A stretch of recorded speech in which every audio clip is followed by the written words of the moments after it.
To let you know a little bit more about myself, I am a late diagnosed woman on the autism spectrum, and I also am dyslexic, and I have OCD and anxiety. So I have a broad range of the things, the comorbidities that can often come with autism. I have a lot to share today, and I'm hoping that you can see the trends and the development over the decades and over the past 115 years, give or take. It's funny too, because as I prepare for these podcast episodes this year in the theme of projecting, improving my ability to communicate my thoughts and my ideas and my knowledge and research in the midst of the struggles that I have of communication. So in learning about autistic burnout and in writing about it and reading about it now, I'm recognizing something that my pastor used to talk about regularly.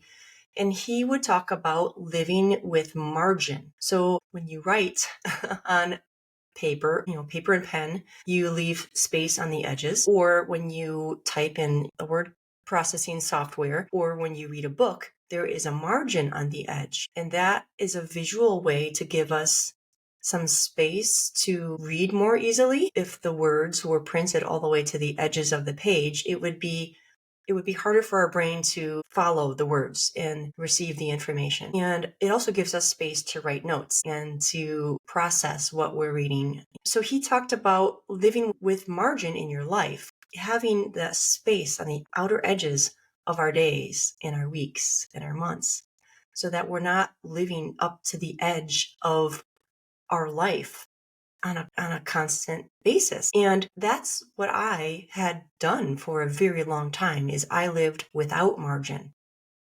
I didn't know that neurotypical people lived with margin.